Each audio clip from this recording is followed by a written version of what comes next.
నమస్కారం. City news తెలుగుకి స్వాగతం. జగన్ ప్రతిపక్షంలో ఉన్నప్పుడు పోలవరం నిర్వాసితులకి 10 లక్షల పరిహారం ఇస్తానని అన్నారని, అధికారంలోకి వచ్చాక పైసా కూడా ఇవ్వలేదని సీఎం చంద్రబాబు విమర్శించారు. పోలవరం ప్రాజెక్టు సందర్శనలో భాగంగా నిర్వాసితులతో ఆయన ముఖాముఖి నిర్వహించారు. ఈ సందర్భంగా సీఎం మీడియాతో మాట్లాడారు. వారి సమస్యల్ని ముఖ్యమంత్రి స్వయంగా అడిగి తెలుసుకున్నారు. అంతకుముందు ఏరియల్ వ్యూ ద్వారా ప్రాజెక్టు ప్రాంతాన్ని చంద్రబాబు పరిశీలించారు. వరదలు వచ్చినప్పుడు అప్పటి సీఎం జగన్ పట్టించుకోలేదు. రైతులు త్యాగం చేసి పోలవరం కోసం భూములిచ్చారు. వారిలో కొందరికి మొదట్లో చాలా తక్కువ పరిహారం ఇచ్చారు. నిన్న మొన్నటి వరకు నిర్వాసితుల్ని పట్టించుకున్న నాదుడు లేడు. వీలైనంత త్వరగా పరిహారం ఇచ్చే ప్రయత్నం చేస్తాం. కేంద్రాన్ని ఒప్పించి 7 మండలాలని ఏపీలో విలీనం చేశాం. ఎప్పుడో పూర్తి కావాల్సిన పోలవరం ప్రాజెక్టుని జగన్ పక్కన పెట్టారు. ఈ ప్రాజెక్టు సొమ్ముని ఇతర పథకాలకి మళ్లించారని తెలిపారు. చాలా తక్కువ డబ్బులు ఇస్తే ఆ రోజు నేను వచ్చినప్పుడు భారీగా పెంచి ఇమ్మీడియట్ గా ఆ రోజు చూస్తే 14-19లో 4,311 కోట్ల రూపాయలు మీకు చెల్లించిన ప్రభుత్వం ఆనాటి ఎన్డీఏ ప్రభుత్వం, తెలుగుదేశం అని చెప్పి కూడా నేను మీ అందరికీ విజ్ఞప్తి చేస్తున్నా. ఆ తర్వాత మీరు చూస్తే నిన్నటి వరకు 5 సంవత్సరాలు బాధితుల్ని పట్టించుకున్న సందర్భమే లేదు. మీకోసం ఆలోచించిన దాఖలాలు లేవు. కడాన మిమ్మల్ని చూస్తే చాలా బాధేస్తుంది. నేనే మీకు ఒక భరోసా ఇచ్చాను. దానికి కూడా కారణం మీరు చూస్తే 7 మండలాలు తెలంగాణలో ఉండే మండలాలు విభజన జరిగిన తర్వాత మొట్టమొదటిసారిగా ప్రధానమంత్రి గారితో మాట్లాడి ఈ పోలవరం ప్రాజెక్టు పూర్తి కావాలంటే 7 మండలాలు ఆంధ్రప్రదేశ్కి ఇస్తే తప్ప సాధ్యం కాదని ఒప్పించి ఆ రోజు ఈ మండలాలు తీసుకొచ్చాం. అది నాకు ఒక నైతిక బాధ్యత అని చెప్పి కూడా నేను మీకు తెలియజేస్తున్నా. అందుకే ఎప్పుడు కూడా నేను వీలైనంత వరకు మీకు న్యాయం చేయాలి, అన్ని విధాలు ఆదుకోవాలని చెప్పి ముందుకు పోయాం. ఈ రోజు కూడా ఈ ప్రభుత్వం వచ్చిన తర్వాత 828 కోట్ల రూపాయలు మీ అకౌంట్లో వేసామంటే అది మాకుండే మీ మీద ప్రేమ, కమిట్మెంట్ అని చెప్పి కూడా నేను మీకు తెలియజేస్తున్నా. నాయకులు చాలా విషయాలు చెప్తా ఉంటారు. ఫ్రీగా వచ్చింది కాబట్టి ఆ రోజు మీరు చూస్తే అపోజిషన్ లో ఉన్నాడు కాబట్టి 10 లక్షలు ఇస్తామని అనౌన్స్ చేసి వెళ్ళిపోయాడు. ఇచ్చాడా నేను అడుగుతున్నా. 5 ఏళ్ళు ఒక పైసా ఇచ్చాడా అని అడుగుతున్నా. వరదలు వస్తే మిమ్మల్ని చూశారా అని అడుగుతున్నా. మీకు వరదలు వస్తే ఎన్టీఆర్ మెమోరియల్ ట్రస్ట్ ద్వారా కాస్తో కోస్తో డబ్బులు మొబిలైజ్ చేసి ఆ రోజు నెహ్రూ కూడా ఇక్కడే ఉన్నాడు. అందరం గ్రామం తిరిగి కొంతవరకు మిమ్మల్ని ఆదుకున్న పార్టీ ప్రభుత్వం, ఆనాటి ప్రభుత్వం పార్టీ అని చెప్పి కూడా నేను మీకు తెలియజేస్తున్నా. అయితే రేపు మళ్ళా వచ్చి మీకు చెప్పొచ్చు ఏదో చేసేస్తానని. ఏమీ చేసేటివి ఉండవు. వీళ్ళకి అధికారం తప్ప మీకు అన్యాయం చేస్తే ఒక యాంగిల్ చేశాడు. పోలవరాన్ని ఏం చేశారో మీరు చూశారు. ఎప్పుడో పూర్తి అయిపోయి ఉండాలి. ఆ రోజు తెలుగుదేశం ప్రభుత్వం కంటిన్యూ అయి ఉంటే. Krishna milk union chairman Chalasani Anjaneyulu అధ్యక్షతన పాలకవర్గ సమావేశం సందర్భంగా 2024-25 సంవత్సరానికి గాను 3వ విడత బోనస్ గా డిసెంబర్ 2024, మార్చి 2025 మాసానికి గాను ఏప్రిల్ మాసంలో 18 కోట్ల రూపాయలు ఇచ్చటకి పాలకవర్గం నిర్ణయం తీసుకుందని విజయవాడ విజయ డైరీలో మీడియా సమావేశంలో చైర్మన్ చలసాని ఆంజనేయులు ఈ సందర్భంగా పాల్గొని మాట్లాడారు. 2025-26 ఆర్థిక సంవత్సరంలో 1350 కోట్ల టర్నోవర్ లక్ష్యంగా సమితి ముందుకు సాగుతుందని చెప్పారు. కార్యక్రమంలో డైరెక్టర్లు పాల్గొన్నారు. ఈ రోజున పాల్గొన సమావేశం జరిగింది. 24-25 సంవత్సరం జరిగినటువంటి లాభ నష్టాలు, 25-26 జరగాల్సినటువంటి భవిష్యత్ ప్రణాళికను కూడా చర్చించడం జరిగింది. ఈ సంవత్సరంలో 11 కోట్లు ప్రొక్యూర్మెంట్, 1200 కోట్లు టర్న్ ఓవర్ చేయడం జరిగింది. అలాగే క్వాలిటీ చాలా గణనీయంగా క్వాలిటీ పెరుగుదలలో తీసుకున్న జాగ్రత్తల వలన క్వాలిటీ పాడి రైతుల దగ్గర వచ్చేటువంటి పాలలో చాలా క్వాలిటీ కూడా అభివృద్ధి జరిగింది. యూనియన్ కూడా బోనస్గా 3 దఫాలుగా జరిగే సంవత్సరంలో 24-25 సంవత్సరం జరిగే సంవత్సరంలో ఇస్తున్నటువంటి బోనస్లో 3వ విడత కూడా 18 కోట్ల రూపాయలు ప్రమోట్ అయ్యటానికి కూడా నిర్ణయం తీసుకోవడం. 3 సార్లు కలిపి 50 కోట్ల రూపాయలు బోనస్లు ఈ సంవత్సరం చెల్లించడం, అలాగే సంక్షేమ కార్యక్రమాలకి 18 కోట్ల రూపాయలు సంక్షేమ కార్యక్రమాలకి వెచ్చించడం, అలాగే భవిష్యత్తులో పశు అభివృద్ధి చెందాలనే దిశలో ఇవాళ సెమన్ని హై ఎల్డర్స్ సెమన్ని మేము దానికి భవిష్యత్ ప్రణాళిక రైతులు మొన్న ఈ క్రైసిస్లో మాకు సహకరించిన ప్రభుత్వానికి కానీ మీడియాకి కానీ ప్రతి ఒక్కళ్ళు కూడా కృష్ణా మిల్క్ యూనియన్లో జరిగిన నష్టాన్ని తన నష్టంగా భావించారు. తన నష్టంగా భావించడం వల్లనే 20 సంవత్సరాల్లో కానీ మొన్న జరిగినటువంటి క్రైసిస్లో, మొన్న జరిగినటువంటి ఎఫెక్ట్లో మేము ఉడ్డును పడగలిగామంటే దానికి మనస్ఫూర్తిగా సహకరించిన ప్రభుత్వానికి అన్ని రకాలుగా ప్రభుత్వం కానీ మీడియా మిత్రులు అందరూ కూడా ఆ రకమైనటువంటి సహాయ సహకారాలు అందించారు.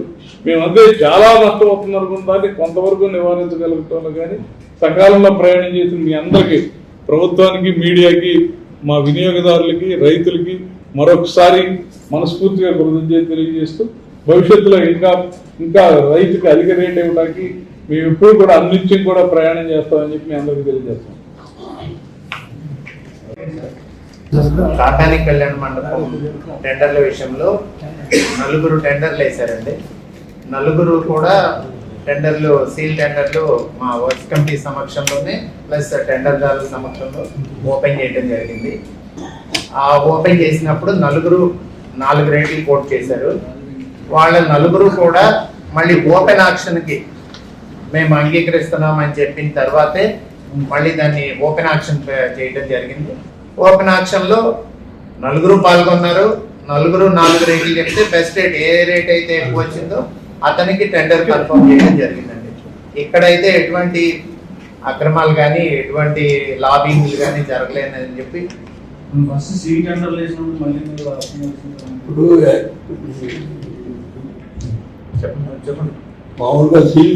కృష్ణా జిల్లా గుడివాడ మున్సిపల్ కార్యాలయంలో municipal commissioner B Srinivasarao, assistant commissioner Penugonda Srinivasarao city news channel తో మాట్లాడారు. జీవో MS 46 ద్వారా భూమి ఆస్తి హక్కుదారులు, ఖాళీ స్థలాలు, ఆస్తి పన్ను బకాయి ఉన్నవారు ఈ నెల 31 తారీఖు లోపు ఏకమొత్తంలో బకాయి చెల్లిస్తే 50% వరకు రాయితీ పొందవచ్చని, ఆదివారం పండుగ దినాలలో కూడా బకాయిలు చెల్లించవచ్చని సందర్భంగా తెలియజేశారు.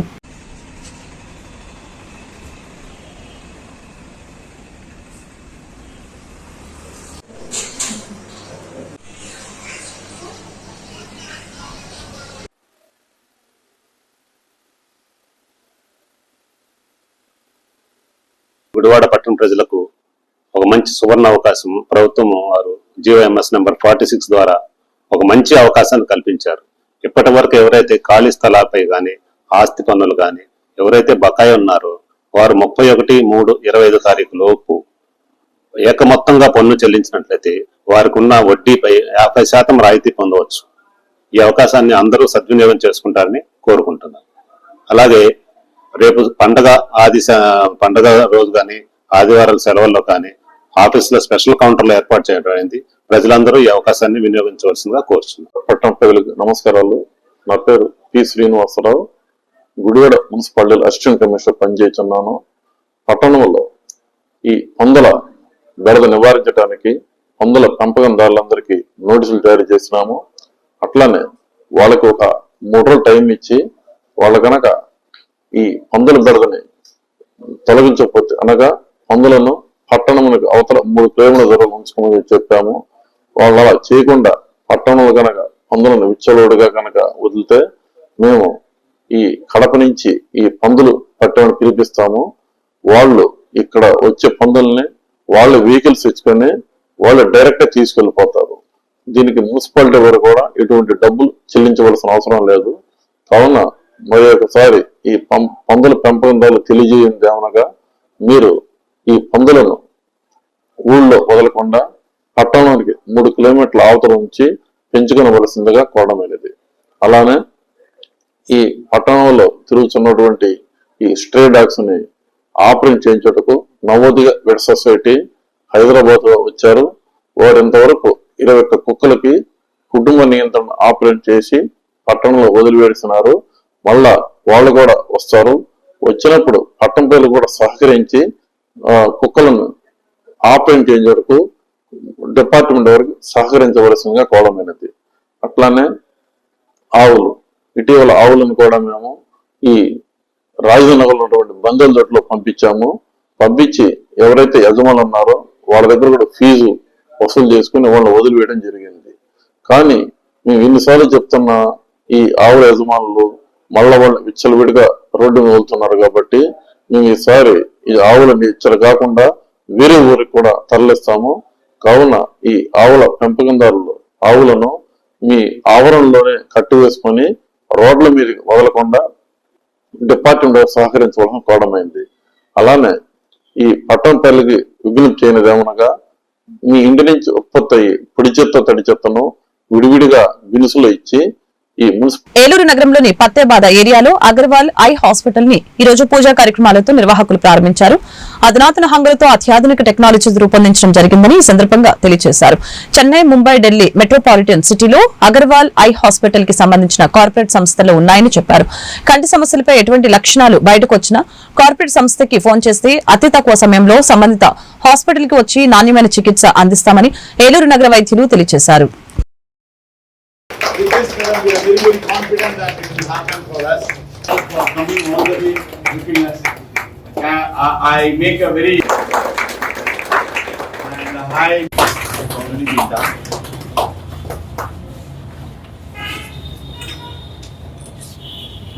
Incredible growth. When we started Vijayawada some time back, 2 years back, we were somewhere hovering around 140, sir. So. Correct, no sir? 100 branch. So in 3 years, we have doubled and growing. That is the growth of Dr. Agarwal in Pan India. Thanks for each and everyone's great efforts.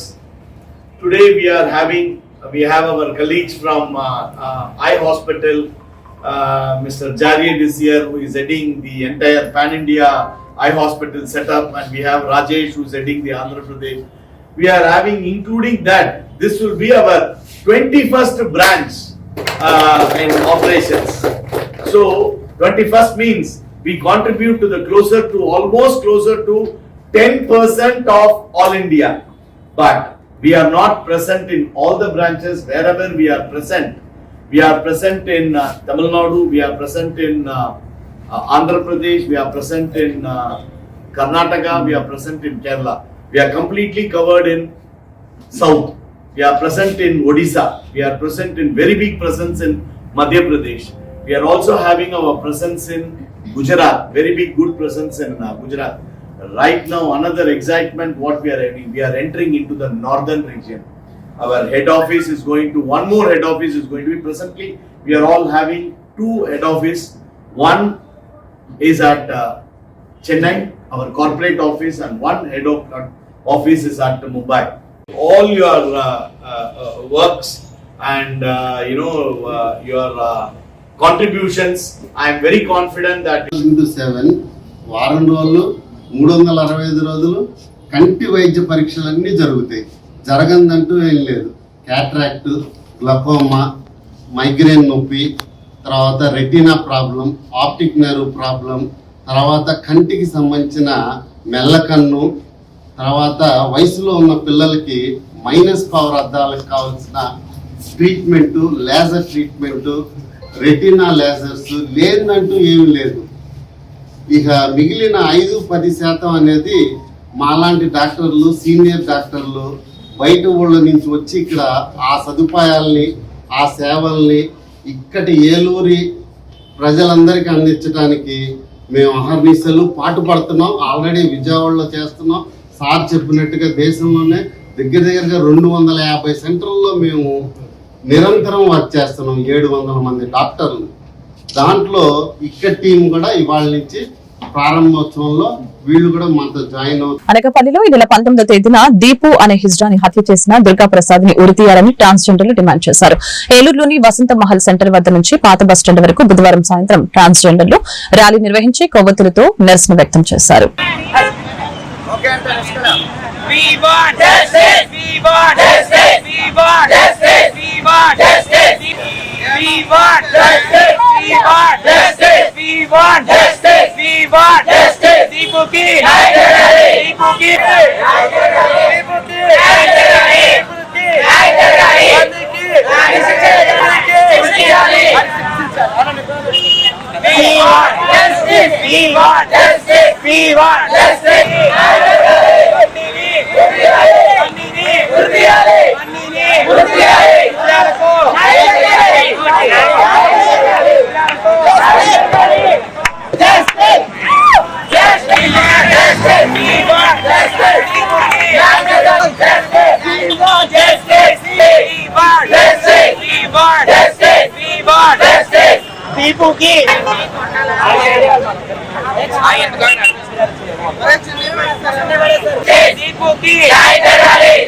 Eluru జిల్లా చింతలపూడి మండలం చింతలపూడి నగర పంచాయతీలోని కొత్త bus stand వద్ద గల డ్రైనేజీలో మురుగునీరు వెళ్లే దారి లేక అక్కడే మురుగునీరు నిల్వ ఉండటం వలన దుర్గంధం వెదజల్లుతుంది. దోమలు ఎక్కువగా ఉన్నాయని గతంలో ఎమ్మెల్యే వర్షాకాలంలో యుద్ధ ప్రాతిపదికన ఆ డ్రైనేజ్ ని క్లీన్ చేయించినప్పటికీ ఆ తర్వాత ఆ ప్రదేశంలో లారీ దిగబడటం వలన రోడ్డు పైన డ్రైనేజీ మీద ఉన్న సిమెంట్ బిల్లలు డ్రైనేజీలో అడ్డంగా ఉన్నాయేమోనని అనుమానం వ్యక్తం చేస్తున్నారు గ్రామస్తులు. తక్షణమే డ్రైనేజీని శుభ్రం చేయించవలసిందిగా స్థానికులు కోరుతున్నారు.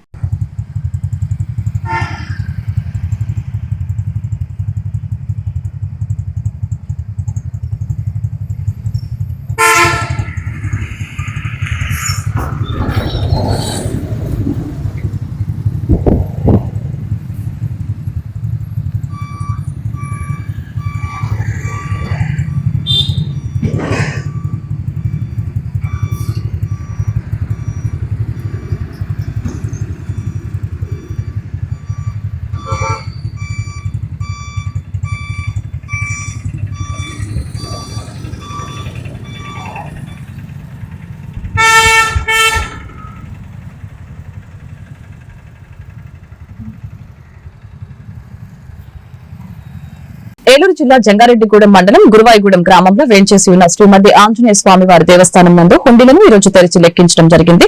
సదరు లెక్కింపును ఏ రాంబాబు కార్యనిర్వహణాధికారి గోకుల తిరుమల పారిజాతగిరి శ్రీ వెంకటేశ్వర స్వామి వారి దేవస్థానం వారి పర్యవేక్షణలో కేవీబీ బ్యాంకు సిబ్బంది సమక్షంలో హుండీలను తెరిచి లెక్కించగా 97 రోజులకు గాను దేవస్థానం హుండీల ద్వారా 50,84,145 రూపాయలు వచ్చినట్లు తెలిపారు. అన్నదానం హుండీ ద్వారా 1,02,700 రూపాయలు వచ్చాయి.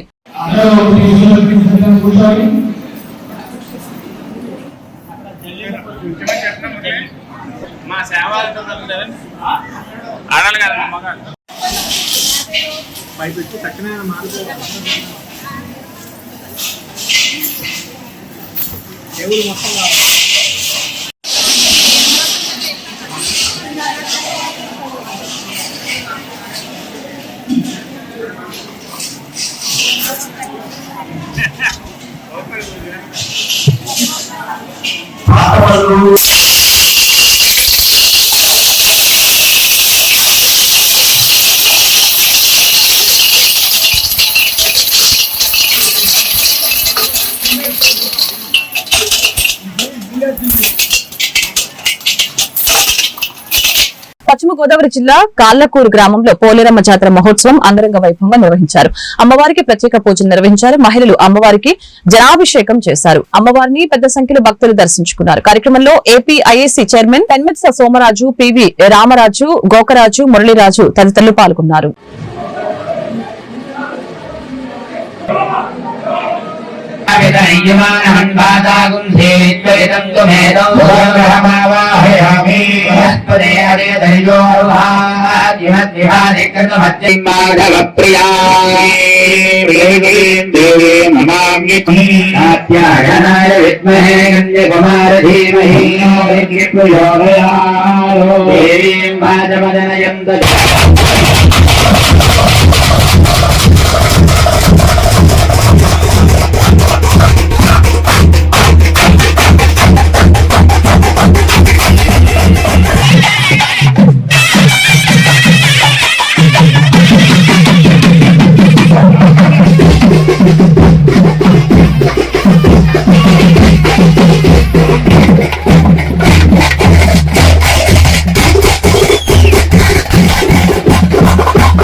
జై పోలేరమ్మ తల్లి శ్రీ పోలేరమ్మ వారి జాతర మహోత్సవం ఈ నెల 20వ తేదీని మొదలుపెట్టినాం.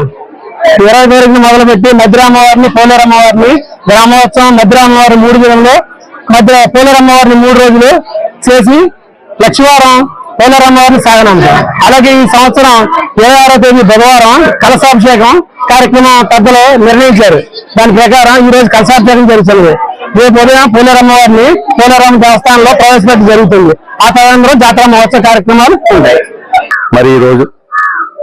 మరి ఈ రోజు కాలకూరు గ్రామంలో శ్రీ పోలేరమ్మ ఉత్సవ సందర్భంగా అష్టోత్తర కలశాభిషేకం చేస్తున్నారు. గ్రామ పెద్దలు మరియు గ్రామ ప్రజలు వారి అన్నదండలతో ఈ మహోత్సవాన్ని ఎంతో భక్తి శ్రద్ధలతో తీర్చిదిద్దుతున్నారు.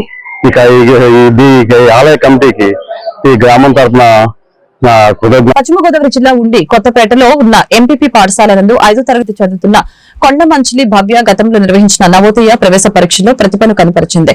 అత్యుత్తమ మార్కులు సాధించి నవోదయ పాఠశాలకు అర్హత సాధించిన ఉపాధ్యాయులు ఈ సందర్భంగా మీడియాతో మాట్లాడుతూ ప్రశంసించారు. కొత్తపేట ఎంపీపీ పాఠశాల ప్రధానోపాధ్యాయులు కెవి దుర్గారావు మీడియాతో మాట్లాడారు.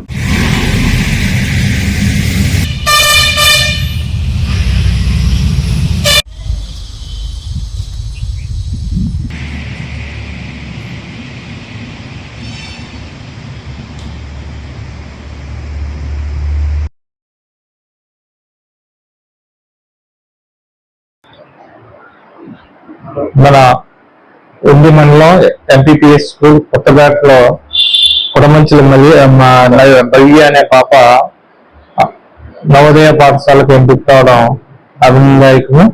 ఆ అమ్మాయికి మన మండల విద్యాశాఖ తరఫున అభినందనలు తెలియజేస్తున్నాం.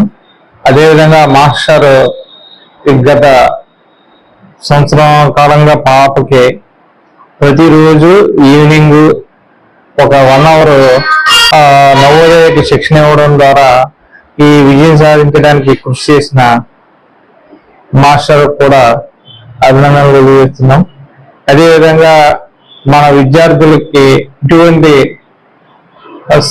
నవోదయ సీడీ కానీ లేదా ఆ ప్రగతిని వాళ్ళ విద్యాపరంగా ప్రగతిని మనం చూపించినప్పుడు మన ప్రభుత్వ పాఠశాలన్నీ కూడా బలోపేతం అవుతాయని మన ఉపాధ్యాయులందరికీ తెలియజేస్తున్నాం. ఉండి మండలం ఎంపీపీ స్కూల్ కొత్తపేట నందు హెచ్ఎంగా పనిచేస్తున్న నా పేరు కేవీ దుర్గారావు. మా పాఠశాల విద్యార్థి అయిన 5వ తరగతి చదువుతున్న కొడమంచి భవ్య ఈ సంవత్సరం జరిగిన నవోదయ ఎంట్రన్స్ పరీక్షలో ఉత్తీర్ణత సాధించి పాఠశాలలో ఆ నవోదయకి సెలెక్ట్ అయినందుకు నేను చాలా ఆనందపడుతున్నాను. మా పాప గురించి చెప్పాలంటే తను కష్టపడిందని చెప్పవచ్చు. ఇచ్చిన వర్క్ ని డెడికేషన్ గా చేసింది. తనలో ఆ కృషి ఉంది. మరి భవిష్యత్తులో తను మరింత తను అనుకున్న స్థానానికి చేరి ఈ పాఠశాలకు అలాగే ఈ ఊరికి తన తల్లిదండ్రులకి అందరికీ మంచి పేరు తీసుకురావాలని మరింత ఆశీర్వదిస్తున్నాను. అందరికీ నమస్కారం. నా పేరు కొడమంచి భవ్య. నేను కొత్తపేట ఎంపీపీ స్కూల్లో చదువుతున్నాను. నేను నవోదయాలో ఎంపికైనందుకు నాకు చాలా సంతోషంగా ఉంది. మా హెచ్ఎం సార్ ప్రోత్సాహం వల్ల నేను నవోదయ రాసి మంచిగా ఎంపిక అవ్వగలిగాను. నేను భవిష్యత్తులో ఇంకా మంచిగా చదువుకొని డాక్టర్ అయ్యి ప్రజలకు ఉచిత వైద్యం చేయాలని నా కోరిక. మరోసారి మీ అందరికీ ధన్యవాదాలు. ఈ వార్తలు ఇంతటితో సమాప్తం. మరొక బులెటిన్ మళ్ళీ కలుద్దాం. నమస్కారం.